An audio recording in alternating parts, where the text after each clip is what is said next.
शिव शर्मा जी। महाराज जी, आपके चरणों में कोटि कोटि नमन। गुरुदेव भगवान, जब से आपका इस दुष्ट मन को आपके दिए गए मार्गदर्शन द्वारा निरंतर में रहने का प्रयास कर रहा हूं, लेकिन भय बना रहता है कि अचेत अवस्था में नाम जप न होने के कारण विकार हमें परास्त ना कर दें। तुम्हें चिंता किसका प्रश्न है? तुम्हें बच्चा, इस बात का तो डर तुम छोड़ दो। किसी पर भरोसा किया जाता है ना, तुम हमारी बात पर भरोसा रखो।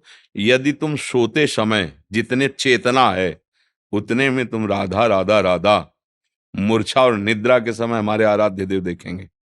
पक्का विश्वास कर लो, तुम विश्वास कर लो। केवल तुम चेतना में संभाल लो तो अचेत में समाधि स्थिति तुम्हारी मानी जाएगी, निद्रा समाधि स्थिति।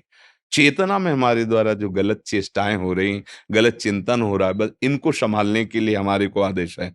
तो जानते हो, अभ्यास में बड़ी ताकत होती है। जिस समय हम अपनी चेतना को, अपनी ऊर्जा शक्ति को भगवत स्मरण में लगाएंगे, तो ये अनुभव की बात कहते हैं। सोते समय हम कोई चिंतन कर रहे हैं तो जगते समय, अगर सोते में अधूरा हो रहा, हम सो गए, तो जगते समय वहीं से चला है जहां से चेतना जगी। ये वही चिंतन चल रहा है, जागृत होते होते वो चल रहा है, क्योंकि उसको पकड़ाया गया है। वो सुषुप्ति में लीन हुआ, जागृत हो, फिर वहीं से चल। तो सुषुप्ति कहाँ थी? वहीं थी जहां हम थे, वही हमारी सुषुप्ति थी। हमारी सुषुप्ति अवस्था भी भजन बन जाए और अभ्यास हो जाए तो श्री राधा कुंड में जिनकी समाधि विराजमान है, श्री रघुनाथ दास पूज्य गोस्वामी जी महाराज, सोवत हु रसना रटे राधा कृष्ण सुनाम। वो जब शयन करते थे तो उनकी जिह्वा से निकलता राधा कृष्ण राधा कृष्ण राधा कृष्ण राधा। श्री गोस्वामी श्रीपाद रघुनाथ दास जी महाराज बड़े महामहिम राधा कुंड में। अभ्यास योग युक्तेन चेतसा नान्यगामिना। हम चेतना में जब जागृत हैं तो हमारा ऐसा अभ्यास हो, प्रभु के शिवा ने चिंतन न हो, तो मूर्छा और निद्रा की तुम छोड़ दो, ठेका उनका है।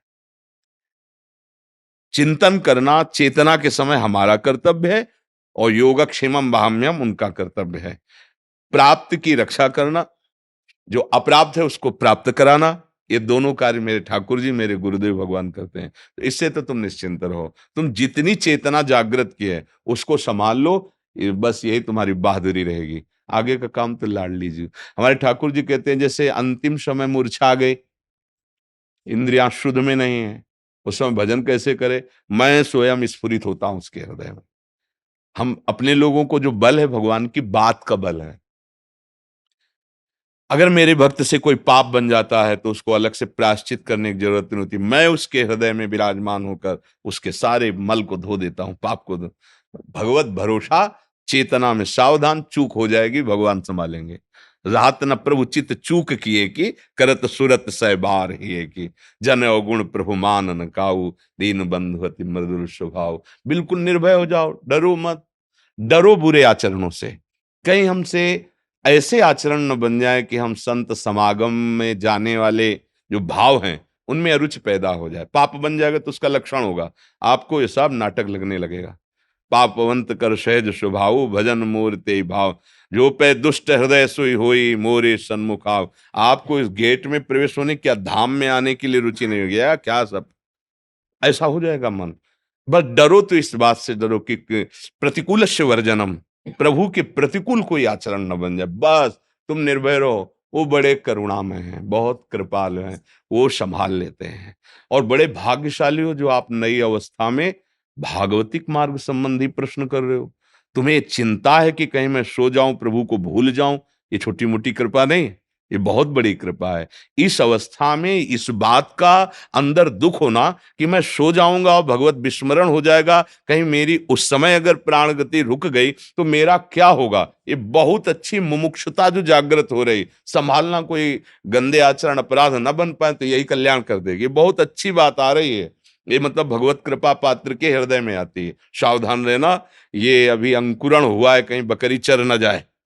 हाँ, वहां है अंकुरण हुआ तो इसका मतलब थोड़ी कि वृक्ष बन जाएगी, नहीं, माया रूपी बकरी चर भी जाओ। और बकरी का चरा हुआ जल्दी किनगा ले देता तो ये भगवान की जो प्रचंड दैवी माया है, ये बड़ी विचित्र है। ज्ञानी नाम अपि चेतांसी देवी भगवती हिसाब बलादा कृष्ण मोहाय महामाया प्रचति। और ये तभी आक्रमण करती जब अहम हो जाता है। दैन्य भाव से ये जो अंकुरण हो रहा है कि संत कृपा, गुरु कृपा, भगवत कृपा से हो रहा, खूब चलते रहो आगे और कुसंग ना होने पावे, गलत आचरण। तो ये जब बट वृक्ष की तरह जड़ जमा लेगी, फिर तो हाथी झूमे तो कुछ फर्क नहीं पड़ता, 10-20 हजार बकरियां छक जाए तो कोई फर्क नहीं पड़ता, वो अब वृक्ष हो गया। तो ऐसे कितना भी कुसंग हो, जो रहे उत्तम प्रकृति का कर सकत कुसंग, चंदन विष व्यापत नहीं लपटे रहत भुजंग। पर ये स्थिति जब तक ला आवे तब तक तो फिर को न कुसंगति पाए नसाई, राहे न नीच मते चतुराई, इसलिए सावधान रहिए।